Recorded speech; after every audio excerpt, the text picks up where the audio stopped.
नमस्कार दोस्तों, मैं हूं रोशन और आप देख रहे हैं जीके फेयर्स यूट्यूब चैनल। दोस्तों, इस चैनल पे आपको प्रीवियस ईयर पेपर का डिस्कशन और साथ ही साथ जनरल अवेयरनेस की तैयारी करवाई जाती है। तो आप लोग जरूर इस चैनल को सब्सक्राइब करके बेल आइकन को प्रेस रखिए। दोस्तों, हम पेपर जो डिस्कस कर रहे हैं वो यूपी पीसीएस में आरओ एआरओ का पेपर जो 2020 में हुआ सितंबर महीने में, उसका हम पार्ट 5 लेकर आए हैं आप लोगों के सामने। तो इससे पहले के वीडियो आप नहीं देखे हैं तो चैनल पे विजिट करिए, सारी वीडियो पड़ी है और उसको ध्यान से देखिए। अब देखिए, जीके जीएस में महारत हासिल करना चाहते हैं तो जीके जीएस का रामबाण का सीरीज को आप लोग फॉलो कर सकते हैं। ये आपको बहुत हेल्पफुल होगी। और पीडीएफ चाहिए तो आप हमारे टेलीग्राम चैनल से जुड़ सकते हैं, जिसका लिंक आपको नीचे डिस्क्रिप्शन में दिया हुआ है। और आपके पास भी किसी एग्जाम का क्वेश्चन पेपर होता है तो gkafairs25@gmail.com पे भेज सकते हैं, ताकि उसको हम यहाँ पर डिस्कस कर सकें। अब देखिए, क्वेश्चन नंबर 61 है कि निम्नलिखित में से कौन सा उत्तर प्रदेश के प्रमुख लोक नृत्य है। जी हाँ, folk dances of the Uttar Pradesh के बारे में पूछा गया है। तो क्या बिहू उत्तर प्रदेश का है? नहीं।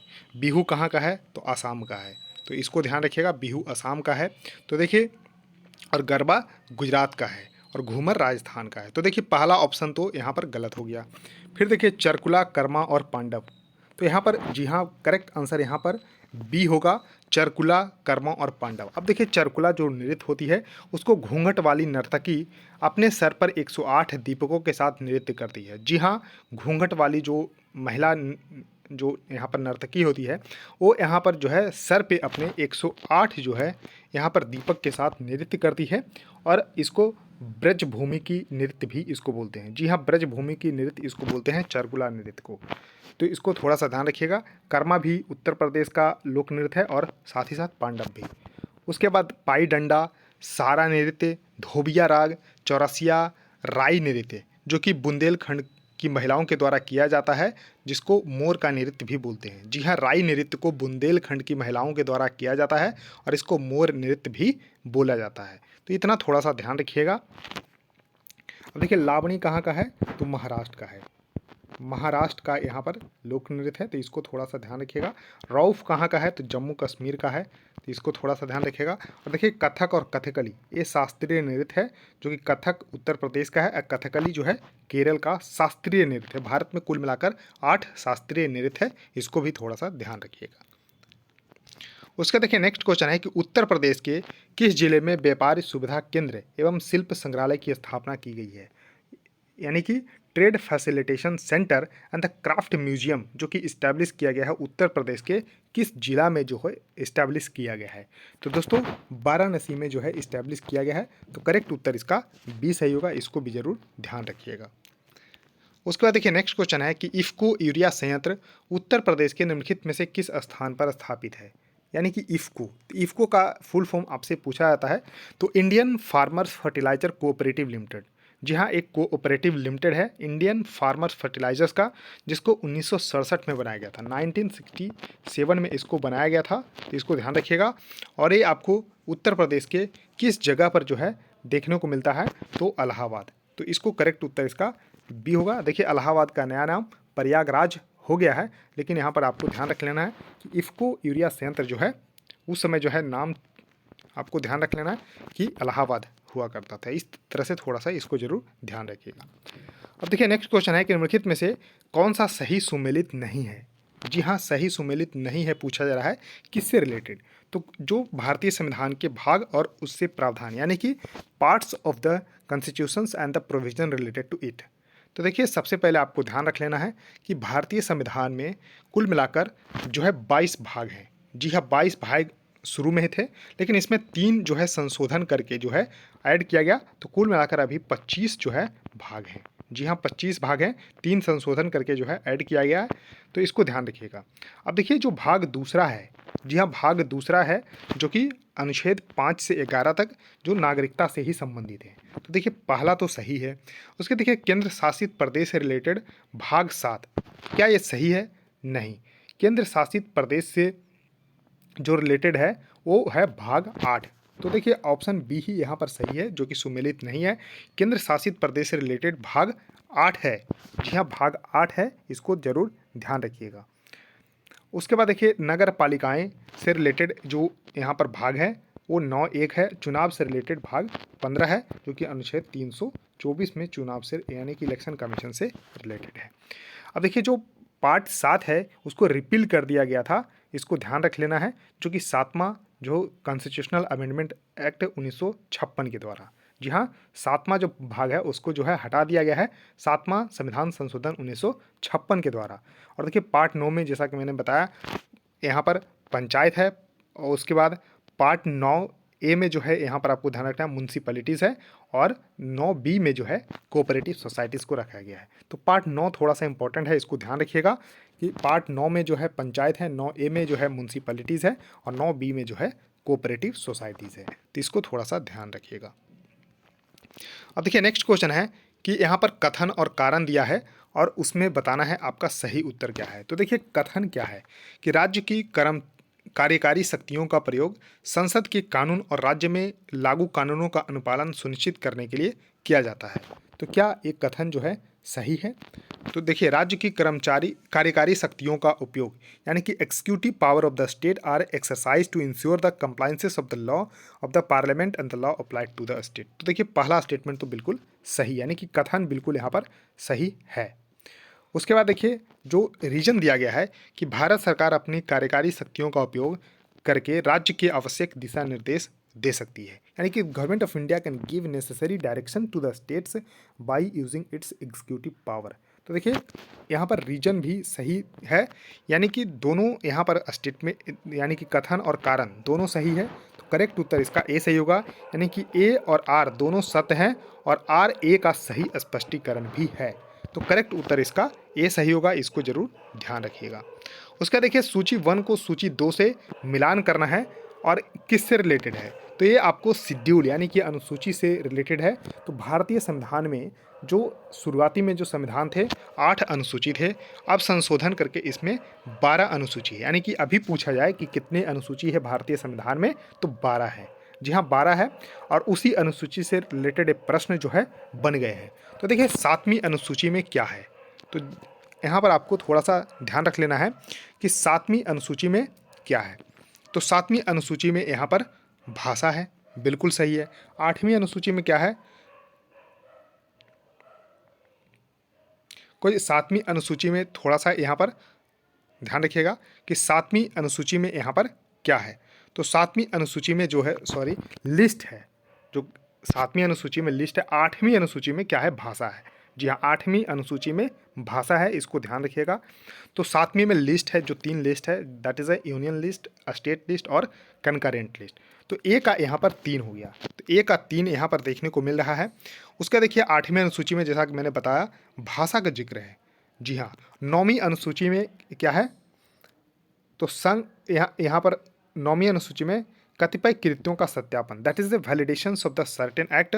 और 10वीं अनुसूची में क्या है, तो दल बदल के आधार पर अयोग्यता, यानी कि 10वीं अनुसूची में यहाँ पर, तो यहाँ पर देखिए आप देख पा रहे होंगे कि ए का 3 हो गया, तो ए का 3 देखिए बी और डी में है। थोड़ा सा यहाँ पर हम आते हैं, तो देखिए यहाँ पर बी और डी दोनों में।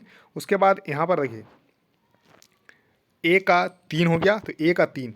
उसका देखिए बी का 1 हो गया, तो बी का 1 बी और डी दोनों में है। 9वीं अनुसूची में यहाँ पर देखिए 4 हो गया, यानी कि देखिए सी का 4, तो यहाँ पर डी आंसर यहाँ पर सही होगा। और 10वीं अनुसूची में क्या है, disqualification on the ground of the defection, यानी कि जो दल बदल होते हैं, यानी कि जीते किसी और पार्टी से फिर जीतने के बाद चल गए किसी और पार्टी में, तो उस आधार पे जो है डिफेक्शंस होता है। तो 10वीं अनुसूची में यही रखी गई है, और इसको ऐड किया गया था 52वां संविधान संशोधन 1985 के द्वारा, यानी कि राजीव गांधी की सरकार थी, तो 52nd कॉन्स्टिट्यूशनल अमेंडमेंट जो है किया गया 1985 में। तो इसके द्वारा जो है एंटी डिफेक्शंस लॉ जो है लाया गया है, 10वीं अनुसूची इसको जोड़ा गया था। तो इसको थोड़ा सा जरूर ध्यान रख सकते हैं। उसका देखिए निम्नलिखित में से कौन सा सही सुमेलित नहीं है। जी हाँ सही सुमेलित नहीं है, ये पूछा जा रहा है। तो कुछ यहाँ पर वर्डीज़ है, यानी कि निकाय है, और उसकी स्थापना वर्ष से संबंधित है। तो क्या इंटर स्टेट काउंसिल का गठन 1990 में किया गया, तो यहाँ पर आपको थोड़ा सा ध्यान रखना है, तो बिल्कुल सही है। क्या national development council that is राष्ट्रीय विकास परिषद की स्थापना 1954 में किया गया, नहीं, इसका स्थापना 1952 में किया गया था। तो देखिए यहाँ पर बी ही सही है। उसके बाद सेंट्रल विजिलेंस कमीशन संथानम आयोग के सिफारिश के आधार पर 1964 में, और राष्ट्रीय मानवाधिकार आयोग का गठन 1993 में, जो कि NHRC एक्ट 1993 1993। तो इस तरह से थोड़ा सा इसको जरूर ध्यान रख सकते हैं कि अंतर्राज्यीय परिषद 1990 में स्थापना, केंद्रीय सतर्कता आयोग 1964 में, राष्ट्रीय मानवाधिकार आयोग 1993 में, जबकि राष्ट्रीय विकास परिषद एनडीसी इसको शॉर्ट में बोलते हैं, नेशनल डेवलपमेंट काउंसिल, इसकी स्थापना 6 अगस्त 1952 को किया गया था और इसको प्रिसाइड करते हैं भारत के प्रधानमंत्री। जी हाँ, भारत के प्रधानमंत्री इसके जो है चेयरमैन होते हैं। और ये देखिए कॉन्स्टिट्यूशनल बॉडीज़ भी नहीं है और ना ही स्टैट्यूटरी बॉडी है, तो इसको ध्यान रखिएगा। और इसके जो सलाह दी गई थी वो केसी नियोगी, जी हाँ केसी नियोगी की अध्यक्षता में, जो पहले योजना आयोग के सलाहकार बोर्ड की सिफारिश के आधार पे 1946 में रिकमेंडेशन दिया गया था, फिर 1952 में इस बॉडी को बनाया गया नेशनल डेवलपमेंट काउंसिल को। तो इसको थोड़ा सा ज़रूर ध्यान रख सकते हैं। उसका देखिए यहाँ पर जो क्वेश्चन है उसमें कथन और कारण दिए हुए हैं और उसके आधार पे आपको आंसर बताना है। तो देखिए यहाँ पर कथन है कि जब किसी देश द्वारा किया गया भुगतान उसकी वस्तुओं, सेवाओं, हस्तांतरण और शुद्ध आय के व्यापार से प्राप्तियों से अधिक हो जाता है तो उसे चालू घाटा कहा जाता है। जी हाँ, when the payment made by A countries exceed it's receipt from the trade off the goods service transfer and the net income called the current account deficit, यानी कि जितना आप जो है बेच नहीं रहे हैं उससे ज़्यादा आप खरीद रहे हैं तो करंट अकाउंट डेफिसिट हो जाता है। तो कथन तो देखिए यहाँ पर बिल्कुल सही है। तो क्या चालू खाता घाटा तब होता है जब कोई देश अधिक वस्तुओं, सेवाओं और पूंजी का निर्यात करता है? नहीं, ये उल्टा है। हम ज़्यादा अगर करेंगे यहाँ पर आयात, तब जो है यहाँ पर जो है करंट अकाउंट डेफिसिट होता है। अगर हम ज़्यादा निर्यात ही करेंगे यानी कि बेचेंगे ही तो यहाँ पर करंट अकाउंट डेफिसिट नहीं होगा। तो यहाँ पर देखिए कारण जो है गलत है, तो यहाँ पर ध्यान रखिएगा कि तो यहाँ पर देखिए कारण गलत हो गया, तो गलत यहाँ पर सी में देखने को मिल रहा है, तो सी इसका सही उत्तर होगा। यानी कि असर्शन तो सही है लेकिन कारण इसका गलत है। तो इस तरह से थोड़ा सा ध्यान रखिएगा। अब देखिए ग्रीन बॉन्ड के बारे में यहाँ पर क्वेश्चन पूछा गया है। तो ग्रीन बॉन्ड जो यहाँ पर क्वेश्चन है कि ग्रीन बॉन्ड के संबंध में कौन सा कथन सत्य नहीं है? तो देखिए सत्य नहीं है के बारे में पूछा जा रहा है। तो देखिए ग्रीन बॉन्ड निवेश केवल जलवायु अनुकूल परियोजनाओं के लिए है, यानी कि green bonds investment is only for the climate friendly project. तो देखिए पहला तो सही है। उसके देखिए ग्रीन बॉन्ड पहली बार 2007 में यूरोपियन निवेश कोष द्वारा पेश किया गया था। जी हाँ, green bonds were first introduce by the European investment fund and world bank. जी हाँ, यूरोपियन इन्वेस्टमेंट फंड और साथ ही साथ यहाँ पर आपको ध्यान रख लेना है कि वर्ल्ड बैंक के द्वारा जो है 2007 में शुरू किया गया था। तो देखिए बी भी यहाँ पर सही है। Green bonds are financial market innovation. जी हाँ, ग्रीन बॉन्ड्स क्या है? तो एक वित्तीय बाजार नवाचार है, तो सी भी यहाँ पर सही है। तो green bonds are fixed interest loan is short date maturities. तो देखिए शॉर्ट जो है यहाँ पर डेट मैच्योरिटीज़ नहीं होती है, यानी कि जो है परिपक्वता अवधि इसमें कम होती है, परिपक्वता अवधि इसमें कम होती है नहीं, ये जो है लॉन्ग टर्म के लिए होती है। तो इसको ध्यान रखिएगा कि ग्रीन बॉन्ड जो होती है वो लॉन्ग टर्म डेट इंस्ट्रूमेंट है, लॉन्ग टर्म डेट इंस्ट्रूमेंट है। तो इसको थोड़ा सा जरूर ध्यान रखिएगा। तो यहाँ पर डी ही इसका जो है यहाँ पर सही नहीं है, तो इसको जरूर ध्यान रखिएगा। अब देखिए निम्नलिखित में से डिफेंस एक्सपो और उसके वर्ष से संबंधित आपको बताना है। तो देखिए 2023 का जो डिफेंस एक्सपो गांधीनगर में हुआ था, तो ये करंट का क्वेश्चन है, तो इसको ध्यान रखिएगा। अब देखिए यहाँ पर जो डिफेंस एक्सपो है ये जो है कई बार जो है पूछे गए हैं। तो देखिए इसका जो है 2016 का यहाँ हुआ था दक्षिणी गोवा में। जी हाँ, 2016 का जो हुआ था वो दक्षिण गोवा का हुआ था। उसके बाद देखिए 2018 का चेन्नई में, 2019 का यहाँ पर हुआ था हैदराबाद में और 2020 का यहाँ पर हुआ था लखनऊ में। तो यहाँ पर करेक्ट उत्तर होगा BA2, देखिए B1, C4 और D3। तो B इसका सही उत्तर हो जाएगा। उसका देखिए नेक्स्ट क्वेश्चन है, तो कथन और कारण ही यहाँ पर दिए हुए हैं।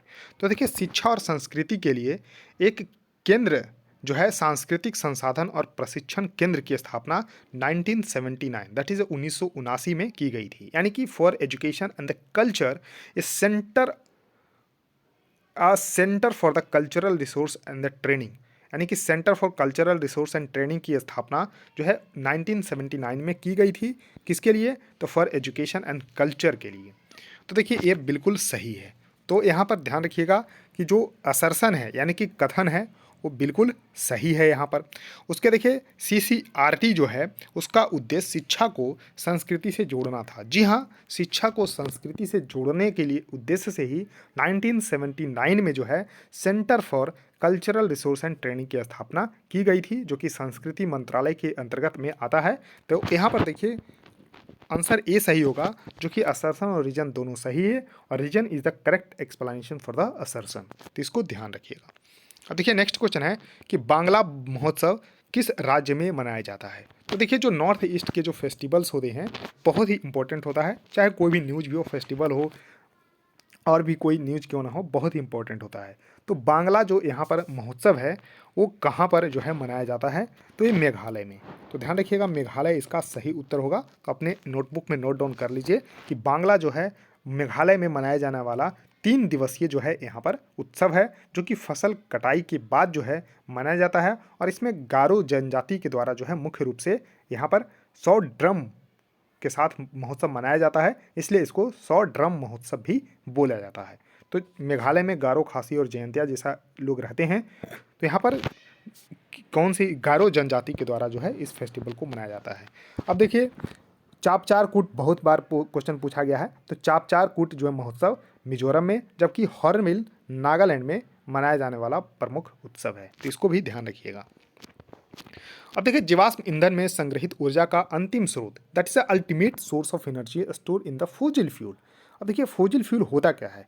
तो देखिए जीवाश्म ईंधन क्या होता है कि लाखों वर्षों तक जो है पृथ्वी के अंदर पौधे और जानवरों यानी कि सजीव जो प्राणी होते हैं वो जो है लाखों वर्षों तक अंदर दबे रहते हैं, जिसमें हाई प्रेशर और टेम्परेचर के कारण जो है जीवाश्म ईंधन बनते हैं। तो पेट्रोलियम, कोयला, ये सब जो है आपको थोड़ा सा ध्यान रखना है। तो इसका जो सन इसका सही उत्तर हो जाएगा। तो करेक्ट उत्तर इसका बी सही होगा, यानी कि the ultimate source of energy store in the fossil fuel is from sun, यानी कि सूर्य इसका सही उत्तर हो जाएगा। उसके बाद देखिए नेक्स्ट क्वेश्चन आपके सामने है कि एक पारिस्थितिकी तंत्र की प्रेरक शक्ति क्या है, that is the driving force of an ecosystem. तो इसका जो है सोलर एनर्जी इसका सही उत्तर होगा, यानी कि driving force of an ecosystem is a solar energy. तो इसको भी ध्यान रख लीजिएगा। उसके बाद देखिए नेक्स्ट क्वेश्चन आपके सामने है कि निम्नलिखित में से कौन सा लौह धातु के संचारण में आवश्यक है, that is essential in the corrosion of iron metal. तो देखिए जो यहाँ पर जंग लगती है तो इसमें क्या होता है कि ऑक्सीजन जो है के साथ जो है आयरन संपर्क में आती है, यानी कि जो आयरन का मटेरियल होता है वो ऑक्सीजन के संपर्क में आती है तो बनाती क्या है आयरन ऑक्साइड, जो कि रेडिश ब्राउन कलर की होती है। जी हाँ, रेडिश ब्राउन कलर की होती है। तो आयरन ऑक्साइड बनती है जब आयरन ऑक्सीजन के संपर्क में आता है और साथ ही साथ मॉइस्चर होता है। तो यानी कि ऑक्सीजन और प्लस यहाँ पर मॉइस्चर, तो ये दोनों जब मिलती है यानी कि ऑक्सीजन और नमी इसका सही उत्तर होगा, जो कि आवश्यक है धातु के संचारण के लिए। और यहाँ इसको बचाने के लिए यानी कि जंग न लगे, धातु का संचारण न हो, इसके लिए हम लोग क्या करते हैं तो जिंक की कोटिंग करती हैं। तो इसको गैल्वेनाइजेशन प्रोसेस बोलते हैं। तो ये भी क्वेश्चन कई बार पूछा गया है कि जंग से बचाने के लिए जिंक की कोटिंग की जाती है, तो यहाँ पर आपको गैल्वेनाइजेशन इसको बोलते हैं। तो यानी कि उल्टा भी पूछा जाएगा कि गैल्वेनाइजेशन में क्या करते हैं, तो यहाँ पर जिंक की कोटिंग की जाती है। तो इसको थोड़ा सा जरूर ध्यान रखिएगा। तो दोस्तों इस वीडियो में इतना ही। आई होप आपको ये सीरीज बिल्कुल पसंद आ रहा होगी। जरूर लाइक कर दीजिएगा और वीडियो को देखिए जितना शेयर कर सकते हैं करिए, और चैनल को भी सब्सक्राइब करके बेल आइकन को प्रेस रखिए। सो थैंक यू दोस्तों, इस वीडियो में इतना ही। धन्यवाद।